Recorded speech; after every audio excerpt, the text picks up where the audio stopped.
안녕하세요. 김용호입니다. 위성사진으로 본 성경지도 공부해 오신 것을 환영합니다. 아리마대 사람 요셉이 본디오 빌라도에게 그 시체를 달라 하여서 그 시체를 자기가 판 새로운 무덤에 놓았다고 배웠습니다. 그것이 오후 3시고 오후 3시 이후이고 그날이 금요일이기 때문에 안식일이 시작하는 시간이 금요일 저녁 6시부터이기 때문에 3시부터 약 5시, 6시 사이라고 생각이 됩니다. 지도의 배경을 보면 여기가 사해고요. 여기가 갈릴리 호수입니다. 그리고 이쪽 예루살렘 근방에서 일이 있었는데 이것을 확대해서 보면 이렇게 보입니다. 여기가 예루살렘이고 베다니는 약 3km 정도 떨어져 있고요. 벳박에는 약 1.5km 정도 떨어져 있으며 여기가 감람선이 되겠습니다. 그리고 우리가 잘 아는 엠마오가 예루살렘에서 약 6.7km 정도 떨어져 있습니다. 예수님께서 죽으신 후 부활하시기까지의 여러 사건을 공부할 때 중요한 것 중에 하나가 여러 여자들의 등장입니다. 특별히 그 중에서도 공부를 하다 보면 참 헷갈리는 그 이름이 있는데요. 예수님의 어머니 마리아와 막달라 마리아는 분명하기 때문에 그렇게 헷갈리지는 않습니다. 그런데 야고보와 요셉의 어머니 마리아와 살로메에 가면 참 그 표현된 방법이 여러 가지로 틀리기 때문에 예를 들면 야고보와 요셉의 어머니 마리아는 마태복음에서는 그렇게 야고보와 요셉의 어머니 마리아라고도 나오고 마태복음 27장 56절에 또 다른 곳에서는 다른 마리아라고도 나옵니다. 또 마가복음에서는 작은 야고보와 요셉의 어머니 마리아라고 그러고 또 요셉의 어머니 마리아라고도 하고 야고보의 어머니 마리아라고도 하면서 또 요한복음에 보면 글로바의 아내 마리아라고 합니다. 이것은 퀘스천 마크를 붙여놨는데요. 왜냐하면 그 예수님이 십자가에 달리실 때 그 곁에 있던 여자들의 이름을 보면 글로바의 아내 마리아가 이 야고보의 요셉의 어머니 마리아라고 같은 인물이라고 생각되어지기 때문에 이렇게 일단 퀘스천 마크를 붙였습니다. 그리고 또 한 여자분이 있는데요. 살로메가 되겠습니다. 살로메는 여러분이 잘 아시는 야고보와 요한의 어머니 살로메죠. 야고보와 요한의 어머니죠. 그 다음에 마가복음에서는 살로메라고 하고 마태복음에서는 세베대의 아들들의 어머니, 세베대의 아들들이 야고보와 요한이죠. 그리고 또 요한복음 19장 25를 보면 예수님의 이모라고 나옵니다. 그렇기 때문에 이 두 사람을 잘 분별하는 것이 여러분의 공부에 도움이 될 것입니다. 참고로 이렇게 기록해 놓으시고 나중에 또 여러분이 공부하시면서 보시기 바랍니다. 그러면 예수님의 십자가의 곁에 있는 사람들의 그 중요한 사람들만 한번 어떤 일이 있었는지를 보도록 하겠습니다. 금요일 날 예수님께서 십자가에 아침 9시에 못 박히시는데요. 오후 3시까지, 즉 십자가의 곁에 있던 사람들은 지난번에 공부했다시피 예수님의 제자들은 다 도망가고 요한하고 베드로만 남았지만 결국에 베드로도 예수님을 부인하고 아마 예수님이 십자가에 달렸을 때는 아마 어디에서 이렇게 후회하면서 울고 있었거나 아마 그러지 않았을까. 왜냐하면 이름이 전혀 나오지 않습니다. 요한은 나오죠.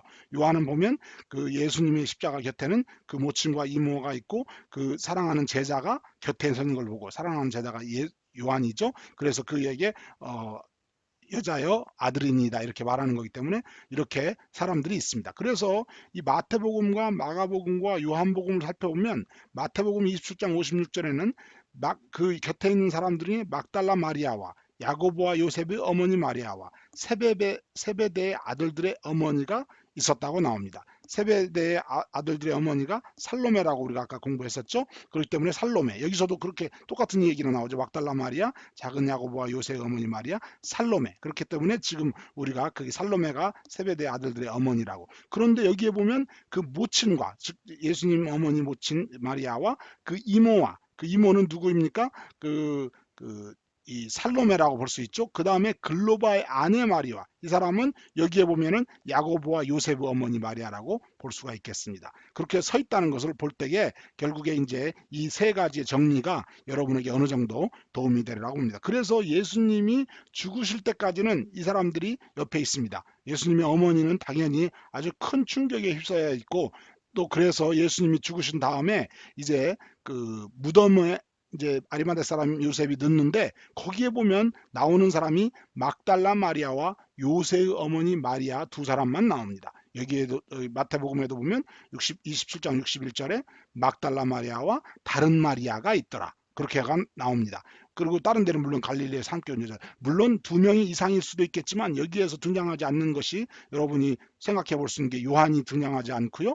또 그 예수님의 어머니가 등장하지 않습니다. 그리고 그 예수님의 이모 이 살로메도 등장하지를 않습니다. 아마 예수님의 어머니가 예수님이 죽으시기까지는 거기서 계속 계셨지만 이제 죽으시자마자 결국에는 이제는 어머니는 아마 거의 혼수 상태에 들어가시고 그렇기 때문에 이제 일단 시체를 어디다 놓는지는 봐야 되기 때문에 막달라 마리아와 요새 어머니 마리아는 남아 있고 요한은 자기 어머니 살로메 즉 예수님의 이모, 동생이나 언니나 그건 정확하게 모르겠지만 살로메와 함께 예수님의 어머니 마리아를 데리고 아마 어디로 가셨으리라고 생각이 됩니다. 그래서 무덤을 본 여자들은 막달라 마리아와 요새의 어머니 마리아 그 두 사람이라고 생각이 되어집니다. 그 다음에 그게 금요일 날 저녁이고요. 바로 이제 안식일이 됩니다. 6시가 되는 것이죠.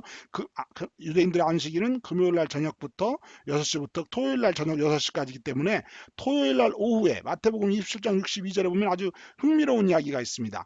그 이튿날은 예비일 다음 날이라 대제사장들과 즉 그 이튿날 이제 토요일 날 저녁이라 대제사장들과 바리새인들이 빌라도에게 모여서 무엇을 요구하냐면 이제 무덤을 지켜달라고 말합니다.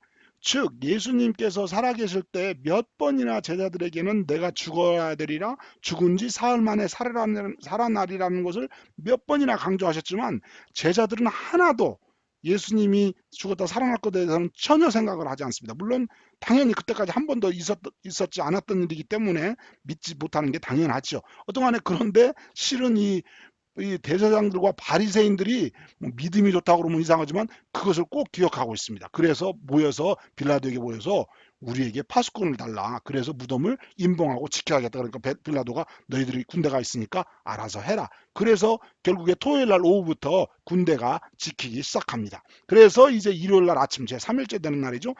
일요일 날 아침에 이 여인들은 향품을 사놓고 이제 그 향품은 이게 성경을 자세히 읽어보면 어떤 사람은 금요일 날 저녁에 샀다고 그러기도 하고 어떤 사람은 토요일 날 저녁 안식일이 끝난 다음에 샀다고 하는데 그것은 정확하게는 알 수가 없습니다. 여기 보면 안식일이 지나서 향품을 샀다고 그러는데 어찌하든지 간에 이제 안식일이 다 하여가고 안식 후 첫날 즉 일요일 날 미명에 해가 뜨기 전에 아주 껌껌한 때 이제 뭐 거의 이제 껌껌해서 잘 분간 못할 때 아마 이 사람들은 여러 가지로 두렵기도 하고 걱정되기도 하고 또 3일째 됐기 때문에 이제 시체에서 냄새가 날 거기 때문에 빨리 갔다 향품을 발라야 되고 자기들이 사랑하는 사람이기 때문에 남자들은 지금 여기 없습니다. 왜냐하면 남자들은 지금 자기 목숨이 위태롭고 그냥 그런 뭐 믿음이 없었기 때문에도 하고 자기네들이 이런 일을 할 생각을 엄두를 못 내는 거죠. 그런데 여자들은 이제 하는데 이 마태복음, 마가복음, 누가복음, 요한복음을 전부 읽어보면 이제 어떤 데서는 막달라 마리아는 다 나옵니다. 그런데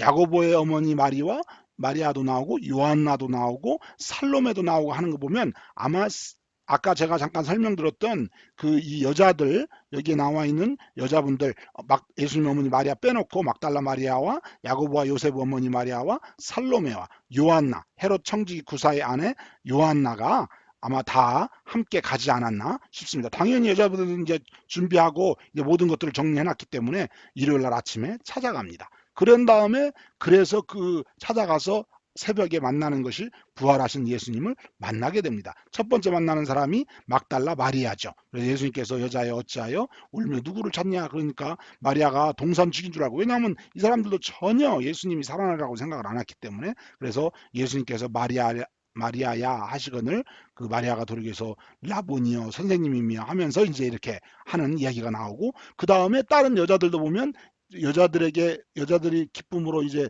달려갈 때 예수님께서 만나서 평안하뇨 하니까 그 발을 붙들고 경배했다고 나옵니다. 그리고 나서 예수님께서 가서 내 형제들에게 갈릴리로 가라 거기서 나를 보리라 하시니라 그렇게 말씀을 하시죠. 그리고 여러분들이 잘 아는 엠마오 마을로 가는 두 제자의 이야기가 나옵니다. 그날 저녁에 다 일요일 날 저녁에 오후에 이제 이 얘기죠. 아침부터 해서 이제 아마 오후 여기서부터 예루살렘부터 엠마오까지는 약 6, 7km. 정확하게 엠마오 위치는 모릅니다. 그러나 6, 7km 정도 된다는 것으로 몇 군데 추정하는 것이 있는데요. 그렇기 때문에 이제 엠마오로 가는데 예수님이 갈 때 여러 가지로 이 얘기를 하다가 그들이 저녁에 이제 말하기를 예수님에게 때가 저물어가고, 그러니까 오라는 걸 알 수 있죠. 날이 이미 기울었나이다. 이제 우리와 함께 유합시다. 그렇게 말하니까 예수님이 함께 떡을 떼다가 그 사람들이 알고 예수님은 없어지고, 그 다음에 곧 그 시로, 그 오후죠.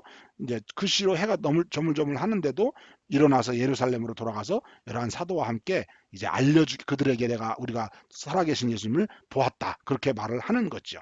그 다음에 이제 그렇게 되기 때문에 그 일요일 날 오후에, 오전 이제부터죠. 파수꾼들은 어떻게 했느냐? 이제 파수꾼들은 자기네들이 거기서 지키다가 그런 여러 가지 일이 있고, 무덤이 돌이 옮겨지고, 지진하고 돌이 옮겨지고, 무덤에 시체가 없어졌다는 걸 알았거든요. 그래서 그들이 이제 장로들에게 가서 말하니까, 장로들이 말하기를 너희가 잘 때 도적질해 갔다고 말해라. 그렇게 하면 내가 총독에게 이 말이 들려도 근심되지 않게 하랴. 원래 여러분들 사도행전을 공부하시면 아시겠지만, 로마 군인들은 자기가 지키는 죄수가 이 도망가거나 없어지면 자기가 그 대신해야 돼. 즉 죽음의 죄를 죽는 것이지요. 그런데 군병들이 돈을 받고 가르친 대로, 왜냐하면 이것이 이제 아까 지난번에 말씀드린 대로 이 지역이 이 장로들과 서기관들과 바리새인들이 그 많은 영향력을 행사하기 때문에 총독도 결국에는 그의 말을 들을 수밖에 없고, 이것은 특별히 그 이미 본디오 빌라도와 이 바리새인들과 이야기가 어느 정도 다 되어 있는 사건이었어요. 죽일 때부터 했기 때문에 이렇게 그 사람들은 대책을 세우게 됩니다. 그래서 여기에서 말한 대로 우리가 잘 때 도적질하러 갔다. 그렇다면 그 후에 나중에 이제 여러분들이 사도행전을 공부해 보시면 아시겠지만, 그 후에 만약에 막 이 예수님의 제자들이 죽었다 살아난 것을 가르치거든요. 그 다음부터는 죽은 것은 별로 가르치지 않습니다. 죽었다가 살아났다는 것을 많이 가르치는데, 그래서 온 성이 다 믿게 되었다고 말할 정도로 가르치는데, 만약에 그게 이 사람들 도적질해 갔다는 것이 사실이라면, 첫째는 제자들이 그렇게 목숨 걸고 자기가 도적질해 간 시체를 살아났다고 할 일이 없죠. 왜냐하면 10명이나 되는 제자들은 나중에 다 순교하게 되기 때문이고, 결국에 유대인들도 가서 도적질한 그 시체를만 찾아내면 모든 일이 해결이 되는 거거든요. 그 외에도 많은 부활에 대한 그 이야기를 할 수가 있겠습니다만은 그냥 계속 넘어가도록 하겠습니다. 그 외에 예수님이 부활하신 예수님을 만난 사람들은 일요일 이후에 누구냐면은 이제 예수님께서 디베라 바닷가에서, 디베라 바닷가 어디냐면 그 갈릴리 호수죠. 디베라 바다라고도 부르죠. 거기에 가서 예수님이 이제 이 제자들은 이제 예수님이 살아나셨지만, 얼굴을 봤지만, 예수님이 이제 육신으로 함께 늘 있는 건 아니고 부활하신 몸이기 때문에 어디로 가시고 없어지셨다가 오셨다 그러기 때문에, 이제 또 여기 이제 자기 동네로 돌아가서 갈릴리 쪽으로 가가지고, 베드로는 항상 그 앞장서는 사람이었죠. 그래서 나는 이제 물고기나 잡으러 갈란다. 그렇게 하니까 나머지도 그럼 나도 따라간다. 그러다가 밤새도록 물고기를 잡으려다가 못 잡고, 그런데 예수님이 갑자기 저쪽에서 나타나셔서 너에게 고기가 있느냐 하면서 이제 하시고, 결국에 그 베드로는 이제 예수님인 줄 알고 주님이다 그러고 이제 바다로 뛰어내려가서 맞이하고, 이제 그 이후에 고기를 굽는데 그 요한에게 네가 나를 사랑하느냐 하는 이 얘기가 여기에서 나옵니다. 그리고 나서 이제 40일이 지난 후에, 부활하신 40일이 지난 후에 예수님께서 제자들을 데리고 사람들을 데리고 베다니 앞에 가셔가지고 이제 저희들의 축복하고 여러 가지를 가르치시는데, 그때까지도 제자들은 뭐라고 그러냐면요, 예수께 묻자가 가로되 이제 이스라엘 나라를 회복하심이 이때니까, 즉 예수님 메시아로 오셨는데 이제 죽어서 살아나셨으니까 드디어 이제 이 로마를 물리치고 이스라엘 나라를 회복하십니까? 그리고 아직까지도 그 예수님의 그 재림에 대한 생각은 전혀 못하고 있죠. 근데 예수님이 이제 말씀하기를 때와 기하는 아버지께서 자기의 권한해 주셨으니 너희 알 바 아니요, 성령이 너희에게 임하시면 너희가 권능을 받고 예루살렘과 유대와 사마리아와 땅까지로 내 증인이 되리라. 그러니까 우리가 성령을 받아야 되죠. 그렇게 약속을 하시고 가시죠. 이제 그래가지고 약속을 하신 다음에 저희 앞에서 불려 올라가시는 것이 이제 복음서의 끝입니다. 이렇게 해서 지도 9-9, 유성사주로 본 성경 지도 9-9를 섹션 9를 전부 다 공부하고, 이제 다음에는 또 무엇을 할지 기대하시기 바랍니다. 감사합니다.